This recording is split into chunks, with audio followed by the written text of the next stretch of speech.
آج ہم سید عامر محمود صاحب کے سفر نامے ہنگامے سفر کا جائزہ لے رہے ہیں۔ یہ کتاب جمہوری پبلیکیشنز نے شائع کی ہے۔ مصنف ٹی سی ایف اور لمز جیسی تنظیموں سے بھی وابستہ رہیں تو ظاہر ایک وسیع پس منظر رکھتے ہیں۔ جی بالکل، اور ان کا سفر کا شوق بھی پرانا لگتا ہے۔ کتاب کی ایک خاص بات، جیسا کہ آپ نے ذکر کیا اور دیباچوں میں بھی خالد مسعود خان اور فروخ سہیل گوئندی نے اشارہ کیا ہے، وہ ہے مصنف کا انداز۔ انداز کس لحاظ سے؟ وہ کیا کہتے ہیں، بہت لمبی چوڑی تفصیلات میں نہیں جاتے، شہروں اور مقامات کا نچوڑ یا عرق پیش کرنے پہ زیادہ توجہ ہے۔ مقصد یہ لگتا ہے کہ کم وقت میں قاری کو ایک بنیادی تاثر اور ضروری معلومات مل جائیں۔ اچھا، تو مطلب یہ ان لوگوں کے لیے بہترین ہے جو جلدی سے دنیا کے بارے میں جاننا چاہتے ہیں، جیسے ہمارے سامعین ہوتے ہیں، علم کے متلاشی۔ تو آئیے ذرا دیکھتے ہیں سفر نامے میں کیا کچھ ہے، کن شہروں کا ذکر ملتا ہے۔ فہرست تو جی کافی وسیع ہے، مطلب قاری کو ایک طرح سے پوری دنیا کی سیر کروا دیتی ہے۔ وسطی ایشیا کے تاریخی شہر ہیں بخارا، سمرقند۔ تاریخی اہمیت کے حامل شہر۔ جی، پھر یورپ کا دل سمجھیں، استنبول، ترکی کا وہ جادوئی علاقہ کیپاڈوشیا، ایتھنز یونان میں، پھر اٹلی کے مشہور شہر وینس، روم، فلورنس۔ واہ! پھر آپ آگے چلیں تو پراگ ہے، ایمسٹرڈیم، پیرس۔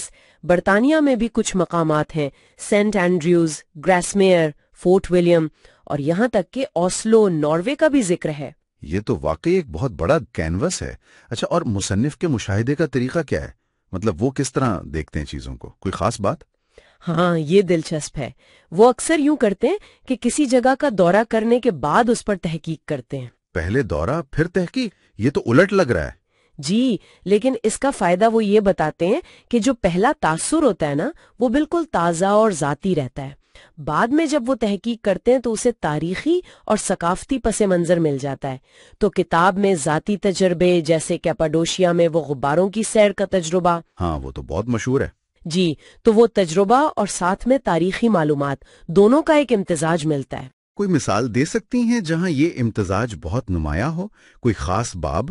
یقیناً، میرا خیال ہے قرطبہ کا باب بہت اہم ہے۔ وہاں کی مسجد کیتھیڈرل، وہ مسکیتا جسے کہتے ہیں، وہ عظیم تاریخی مسجد جسے بعد میں چرچ بنا دیا گیا۔ جی سنا ہے۔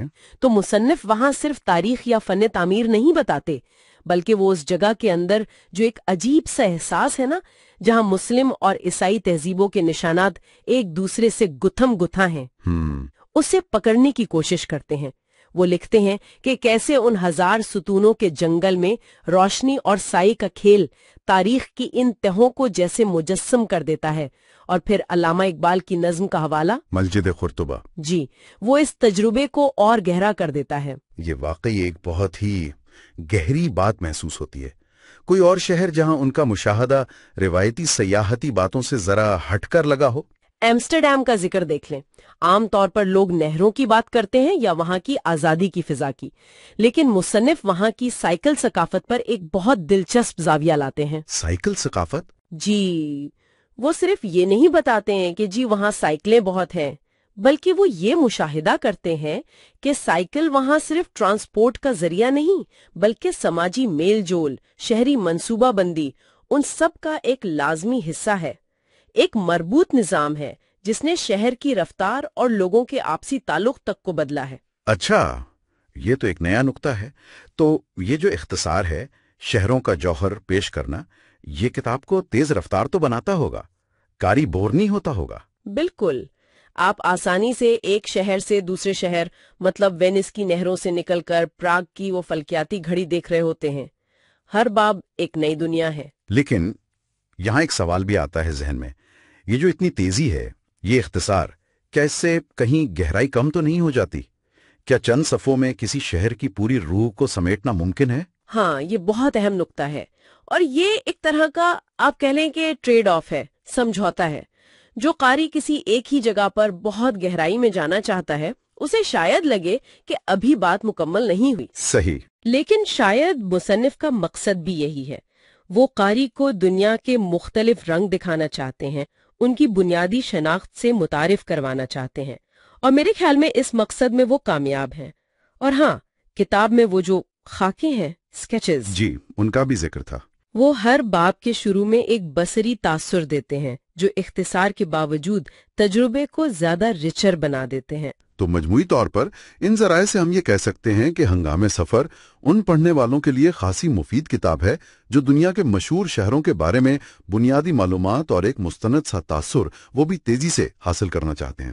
تاریخ، ثقافت، ذاتی مشاہدہ سب کا ایک متوازن امتزاج ہے۔ بالکل، اور یہ کتاب ہمیں آخر میں ایک دلچسپ سوال پر بھی چھوڑ جاتی ہے سوچنے کے لیے۔ وہ کیا؟